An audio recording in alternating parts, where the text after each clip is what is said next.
Nobody at Westfield High knew his name on the morning he walked in. Nobody paid attention to the quiet boy with the worn backpack who filled out his enrollment forms at the front desk without saying a single unnecessary word.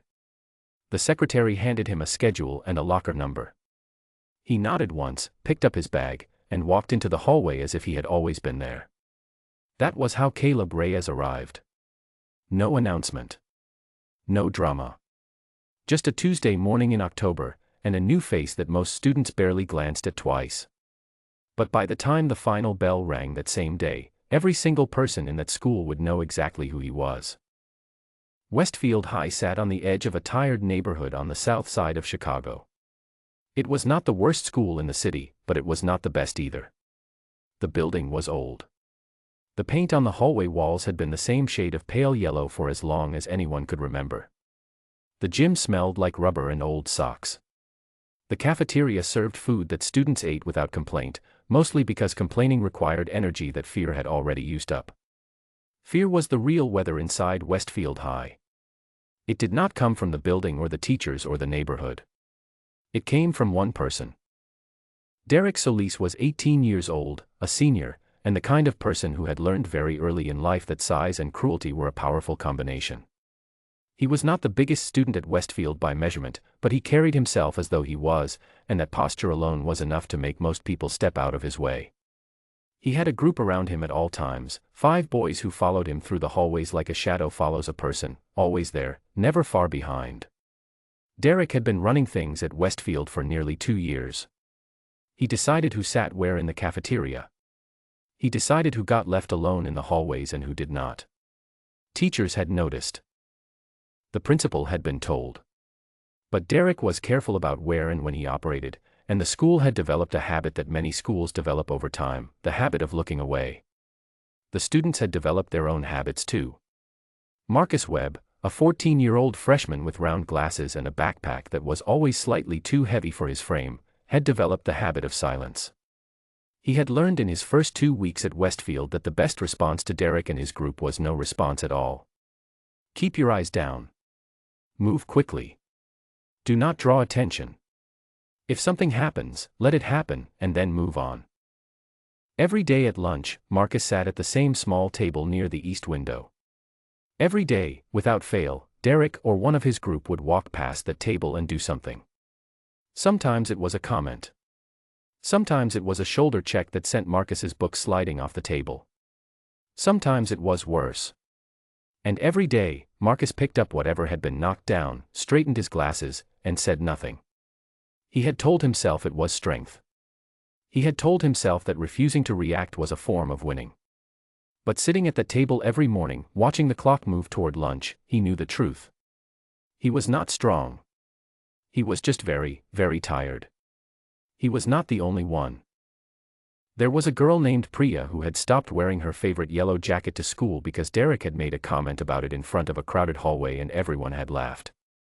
There was a boy named Sam who faked a stomachache every Thursday to get out of gym class because that was when Derek's group was most active in the locker rooms. There was a teacher named Mr. Owens who had seen things he should have reported and had chosen, each time, to keep walking. The school had accepted its situation the way people accept bad weather. You do not fight the rain. You just get wet and wait for it to stop. Caleb Reyes had no idea about any of this when he walked into his first class that Tuesday morning and sat in the back row near the window. He was 17, lean and quiet, with calm eyes and the kind of stillness that some people are born with and others have to work very hard to develop. Caleb had worked for his. For years of waking up at 5 in the morning. For years of training sessions with his uncle, Raphael, a former professional fighter who had retired from competition and opened a small gym in whatever city the family happened to be living in at the time. Caleb's father worked in construction management, which meant the family moved often, 3 cities in 4 years, and Caleb had long ago stopped trying to hold on to friendships that geography would eventually take away. He had held on to the training instead. Raphael had taught him Muay Thai first, the art of striking with fists, elbows, knees, and feet, the kind of fighting that demands total body coordination and a very high tolerance for discomfort.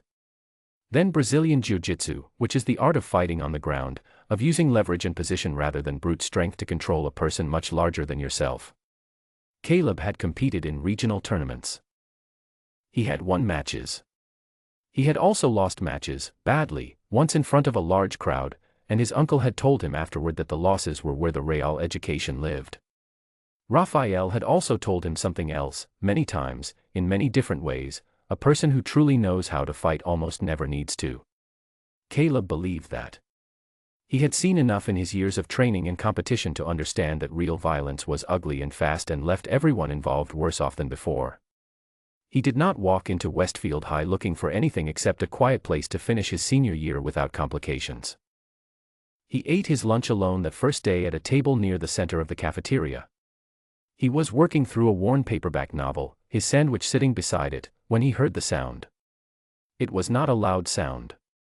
It was the specific sound of a lunch tray hitting a linoleum floor, a flat, hollow crack followed by the clatter of silverware, and it was the sound of the cafeteria going quiet in that particular way that crowds go quiet when something is happening and everyone wants to watch but nobody wants to be seen watching. Caleb looked up from his book. 3 tables away, Marcus Webb was on his knees, picking up the contents of his tray from the floor. Derek Solis stood above him, saying something low that Caleb could not hear from this distance. Derek's group stood in a loose half-circle, watching with the easy amusement of people who have seen this show many times and always enjoy it. Caleb watched for a moment. He looked at Marcus's face, the way Marcus was keeping his eyes down, moving quickly, shoulders folded inward, making himself as small as possible. He had seen that posture before. He knew what it meant. It was the posture of a person who has been in this situation so many times that they have stopped expecting it to change. Caleb closed his book. He set it on the table beside his sandwich. He stood up. He walked across the cafeteria at a normal pace. Not rushing. Not performing. He simply walked, the way a person walks when they have already made a decision and are simply moving toward it. He stopped at the table. He looked at Derek. "Pick the tray up," he said. His voice was not loud. It did not shake. It carried no particular emotion, no anger, no challenge, no nervousness. It was simply a statement, the way a person states a fact about the weather. Derek turned to look at him. Something shifted in Derek's expression, a quick recalibration, the instinctive process of measuring a new person. What he saw was a lean, calm teenager he had never seen before, standing without tension, watching him with patient eyes. Derek laughed. It was the laugh he always used in public, the one designed for an audience, the one that said, "Watch how I handle this." "And who are you supposed to be?" Derek said. "Someone telling you to pick up the tray," Caleb said. The cafeteria had gone completely still. Students who had been mid-conversation were no longer talking. Forks had stopped moving. Even the ambient noise of the room seemed to have stepped back, as though the air itself was paying attention. Derek stepped forward. It was a move he had used many times, closing the distance, using his chest and his size to pressure a person backward, to establish physical dominance without technically doing anything wrong. It almost always worked. Caleb did not step back. He stood exactly where he was, and something about that, the simple, complete absence of retreat, made Derek hesitate for just a fraction of a second. That fraction of a second was all it took. Derek threw the punch a moment later, a wide, swinging right hand, the kind of punch that looks powerful but gives a trained person more than enough time to respond. Caleb moved his head to the left so cleanly that the punch passed through empty air. In the same motion, he stepped forward, took Derek's extended arm, redirected the momentum, and in a single smooth movement that looked almost gentle, brought Derek face down onto the cafeteria floor. There was no rage in it. There was no extra force. It was precise and controlled, the way a skilled craftsman performs a motion they have practiced until it requires no thought at all. Derek was on the floor, one arm secured, unable to move. His cheek was against the linoleum. The lunch tray was 6 inches from his face. His group had not moved. Not one of them. Something in the speed and the calmness of what they had just witnessed made movement feel like an idea that needed more thought than any of them currently had. Caleb held the position for 3 seconds. Then he released Derek's arm, stood up, and stepped back. He looked at Derek's group. He looked at each of them, one at a time, without aggression and without invitation. Then he looked at Derek, who was pushing himself slowly to his feet, his face unreadable. Nobody said anything. Caleb bent down and picked up Marcus's lunch tray from the floor. He set it on the table. He looked at Marcus, who was sitting perfectly still, glasses slightly crooked, staring at Caleb with an expression that contained about 7 different emotions all happening at once. "Sit down and eat your lunch," Caleb said quietly. Then he walked back to his own table, sat down, opened his book, and picked up his sandwich. The footage appeared on 6 different phones within the hour. By the time the last class of the day ended, everyone at Westfield High had seen it. By the following morning, students from 2 neighboring schools had seen it as well. But the footage was not the important thing. The important thing was what happened inside the building after Caleb walked back to his table and the cafeteria slowly, carefully, began to breathe again. People started talking in normal voices. Not louder than usual, just normal, the way voices sound when they are not being kept quiet on purpose. A girl at the table nearest the window laughed at something her friend said, a real laugh, not a careful one. A group of freshmen who usually ate in the far corner, tucked against the wall where it was harder to be noticed, sat down at a center table instead. Small things. Easy to miss if you were not paying attention. Enormous if you understood what they meant. Derek Solis sat in the principal's office for 40 minutes that afternoon. Caleb sat there too, in the chair beside him, waiting quietly. When the principal reviewed the footage, the sequence was clear. Derek had thrown the first punch. The response had been proportionate and had ended the moment Derek was no longer a threat. Caleb was cleared of any disciplinary action. Derek was suspended for 3 days. He came back on Friday. He was quieter. He still moved through the hallways with his group, but the geometry had changed, there was less distance between them, as though they were pulling inward rather than spreading out. He sat in a far corner of the cafeteria instead of the center. He did not look for a table to approach. He did not make comments. He was still there. He was just smaller, in the way that something is smaller when the air has gone out of it. Nobody at Westfield High would have described what happened as a miracle.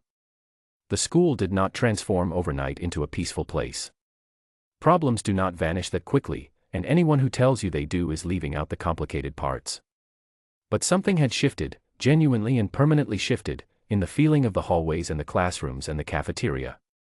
Priya wore her yellow jacket to school on Thursday. She put it on that morning without thinking about it, and halfway to school she realized what she had done, and then she kept walking anyway. Sam showed up to gym class on the following Thursday. He was nervous the entire time and left quickly after, but he was there. Mr. Owens, who had been a teacher for 11 years and had looked away more times than he could comfortably count, sat down that Wednesday evening and wrote a detailed report of everything he had witnessed over the past 2 years. He submitted it to the principal the next morning. He did not know what would happen with it. He sent it anyway. It was a small thing. It was not nothing. Marcus found Caleb at his locker on the afternoon of the same day as the cafeteria. He stood a few feet away for a moment, not sure how to start, which was understandable because there was no standard way to begin a conversation with someone who had just completely changed the direction of your life. He started with a question. "You do martial arts," he said. Caleb looked at him. "Yeah." "Is it hard to learn?" Caleb thought about that for a moment. "Harder than you think," he said. "Worth more than you know." Marcus adjusted his glasses. "Could I come train with you sometime?" Caleb looked at him for another moment. Then he nodded. "Saturday morning," he said. 7 o'clock. "There's a gym on Meridian. My uncle runs it." Marcus said yes immediately, before the sentence was finished. He showed up at 7 on Saturday, 5 minutes early, wearing the wrong shoes and a jacket that was too heavy for exercise. Caleb's uncle Raphael took one look at him and said nothing about either. He just handed Marcus a jump rope and told him to start warming up. Marcus was terrible in those first weeks. His coordination was poor. He tired quickly. He was afraid of physical contact in a way that made every drill difficult. He flinched at things he should not have flinched at and did not react quickly enough to things that required a quick reaction. Caleb trained beside him without rushing him. He taught him to fall safely before teaching him to stand. He taught him to breathe steadily under pressure before teaching him anything about technique. He told him things his uncle had told him, the pieces of real knowledge that live under the surface of physical training. One Saturday morning, after Marcus had finished a difficult round and was sitting against the wall catching his breath, Caleb sat down beside him. "You know what my uncle told me the first year I trained?" Caleb said. Marcus shook his head. He said, "A real fighter is not the one who can hurt the most people." Caleb paused. "It is the one who makes everyone around him feel safe." Marcus sat with that for a long time. He turned it over in his mind while he caught his breath, and then he turned it over again on the bus ride home, and then again that night before he went to sleep. He thought about Derek standing over him in the cafeteria. He thought about the way he had kept his eyes down for months, how he had convinced himself that was a kind of power when it was really just a habit of disappearing. He thought about Caleb walking across that cafeteria at a normal pace, without anger, without any need to perform, just steady, certain movement toward a decision already made. He wanted to move like that. Not necessarily in a cafeteria. Not necessarily in any physical situation. Just in general, through life, through rooms, through mornings when the alarm went off and the day felt heavy before it had even started. He wanted to move like a person who had already decided something important about himself and was simply living in that direction. By spring, Marcus was still learning. He was nowhere near good, and he knew it, and that was fine. But he had found something in the training that he had not expected to find, not confidence, exactly, and not toughness in the way people usually mean that word. It was something quieter. A comfort in his own body. An understanding that he was capable of discomfort and recovery, that he could fall and get up, that getting up after falling was its own kind of skill that could be practiced and improved. He started sitting at different tables in the cafeteria. He started answering questions in class without waiting to see if someone else would answer first. He started wearing his own face in a way that he had not before, without apology, without that constant background calculation of how much space was safe to take up. It was not a dramatic change. Nobody made a video about it. There was no moment in the hallway with a crowd watching. It was just a boy, slowly and quietly, becoming more himself. And that, more than anything that happened on that Tuesday in October, was the thing that lasted. Caleb Reyes finished his senior year at Westfield High and graduated in June. He did not make a speech. He did not receive a special award. He crossed the stage, shook the principal's hand, and walked back to his seat. He had come to Westfield looking for a quiet place to finish what he had started. He had not come looking for anything else. But sometimes, without meaning to, without trying, a person walks into a room and changes the temperature of it simply by being exactly who they are. Simply by being unwilling to look away. Simply by walking across a cafeteria at a normal pace when everything in the room says that walking across that cafeteria is the most dangerous decision a person can make. Sometimes that is enough. Sometimes that is everything.